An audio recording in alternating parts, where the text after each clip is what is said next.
नमस्कार मित्रों, भाद्र मास के शुक्ल पक्ष की अष्टमी को दुबड़ी आठे होता है। इस दिन पहले दिन चने भिगो देते हैं और चनों को छीलते हुए ही कहानी सुनते हैं। एक चौकी पर 7 बेटे 7 बहुएं और 5 या 7 कुलियां बनाते हैं। झाड़ू की सीखों का दरवाज़ा बना लेते हैं और चने छीलते हुए कहानी कहते और सुनते हैं और कच्चा दूध लेकर जल सूरज भगवान को चढ़ाते हैं और बाकी बचा हुआ पानी गमले में दे देते हैं। इस दिन सास के नाम का बायना भी निकलता है। आज मैं आपको दुबड़ी आठे की कथा इस वीडियो में सुनाने वाली हूँ। प्राचीन काल में एक साहूकार था। उसके 7 बेटे थे। वह अपने जिस बेटे का विवाह करता वही मर जाता। इस तरह से उसके 6 बेटों की मृत्यु हो गई। छोटा बेटा ही बचा। साहूकार बड़ा दुखी हुआ। कुछ समय बाद छोटे पुत्र के विवाह की भी चर्चा हुई और रिश्ता पक्का हुआ। विवाह की तिथि तय हो गई। लड़के के विवाह में शामिल होने के लिए लड़के की बुआ रास्ते से आ रही थी। उसे एक बुढ़िया मिली। जो बुढ़िया बहुत ही अनुभवी थी। उसने अपने भतीजों की मृत्यु के बारे में उस बुढ़िया को बताया और बताया कि अब मेरे 7वें भतीजे की भी शादी हो रही है। तब बुढ़िया बोली, यह लड़का भी दरवाजे से निकलते समय मर जाएगा और अगर वहाँ से बच गया तो बारात रुकने वाली जगह पर पेड़ गिरने से मर जाएगा। अगर वहाँ से भी बच गया तो फेरों के समय सांप उसको डस लेगा। यह सुनकर बुआ बहुत दुखी हुई और उसने उस बुढ़िया के पैर पकड़ लिए और कहा, हे बुढ़िया माई, कोई ऐसा उपाय बताओ जिससे कि मेरा भतीजा बच जाए। तब बुढ़िया बोली, ईश्वर की इच्छा होगी तो बच जाएगा, लेकिन मैं प्रयास कर सकती हूँ, इसीलिए मैं तुझे जो जो बताऊँ वैसे ही करना। बुढ़िया बोली, जब लड़के की बारात निकले तो पीछे की दीवार फोड़कर ही निकालना। बारात को किसी पेड़ के नीचे रुकने मत देना और जयमाला भी ससुराल में जाने के बाद पीछे के दरवाजे से ही करवाना।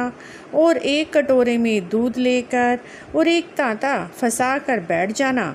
जब भी सांप आएगा तो उसे दूध पिलाना और फांसे में फंसा कर बांध लेना। जब सांप की सरपनी आएगी तब सांप को छोड़ने से पहले कहना कि मेरे सभी 6 भतीजे और उनकी बहुएं मांग लेना। वह पहले 6 मरे हुए तुम्हारे भतीजों को जीवित कर देगी और उसके बाद 7वें की ज़िंदगी मांग लेना, लेकिन तुम्हें इसके लिए और भी कुछ करना होगा। बुआ बोली, आप बताइए, मैं ज़रूर करूँगी। तुम वहाँ जाकर सबको कोसती पीटती गालियाँ देती जाना।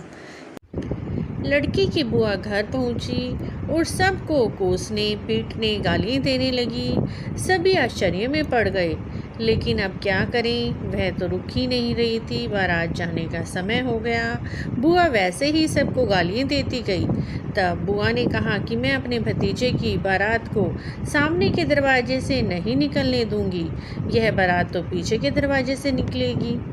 तब एक अनुभवी व्यक्ति ने कहा, चलो इस बोली की बात मान लेते हैं। जैसे ही पीछे के दरवाजे से बारात निकली, आगे वाला दरवाज़ा गिर गया। अब तो सब बुआ को समझदार समझने लगे और उन्होंने सोचा बुआ की हर बात मानेंगे।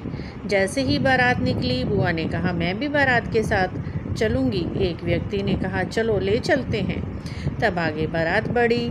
एक पेड़ के नीचे से बारात निकलने वाली थी। बुआ ने सबको कहा, मैं इस पेड़ के नीचे से बारात को नहीं लेकर जाने दूंगी। तब सबने उसकी बात मान ली। जैसे ही उन्होंने दूसरा रास्ता पलटा, वैसे ही वह हरा भरा पेड़ नीचे गिर गया। अब तो हर एक व्यक्ति बुआ की हर बात मानने लगे। अब बारात ससुराल पहुंची। ससुराल में गेट पर लड़के के स्वागत के लिए तैयारियां चल रही थी। तभी बुआ ने कहा कि इस गेट से तो मैं अपने भतीजे की जयमाला होने ही नहीं दूंगी, इसके लिए दूसरा दरवाज़ा सजाया जाए। तब लड़के की जयमाला दूसरे दरवाजे से कराई गई। जैसे ही दूसरे दरवाजे से जयमाला हुई, पहले वाला अपने आप गिर गया। अब तो सब बहुत ही हैरान हुए। फेरों का समय हुआ। जब फेरे पड़ने लगे तो सभी चिंतित थे, अब क्या होगा, पहले की तरह कुछ अनहोनी ना हो जाए। लेकिन जैसे ही सांप काटने के लिए आया, बुआ ने हांडी का मुंह खोल दिया, सांप को उसमें बंद कर लिया। सांप दूध के लालच में हांडी के अंदर कैद हो गया। सांप की सरपनी जब अपने सांप को बचाने के लिए आई, तब बुआ बोली, मैं तेरे पति को तभी छोड़ूंगी जब तू मेरे सारे मरे हुए भतीजे वापस करेगी। सरपनी ने बुआ के कहने पर उसके सभी भतीजे उसे वापस कर दिए। तब बुआ ने अपने 7वें भतीजे की आयु भी मांगी कि इसे कुछ न करे। तब सांपनी ने उस भतीजे को भी छोड़ दिया। अब तो बुआ ने उसके पति को छोड़ दिया। इस प्रकार सभी हंसे खुशी से बारात को लेकर घर पहुँचे। सब ने बुआ से पूछा, तुमने ये सब क्यों किया और कैसे किया? तब बुआ बोली, ये सब तो मैंने अपने भतीजे की रक्षा के लिए किया था। मैं कोई बोली नहीं हूँ, पागल नहीं हूँ। मैंने तो ये सब अपने भतीजों की ज़िंदगी के लिए किया था।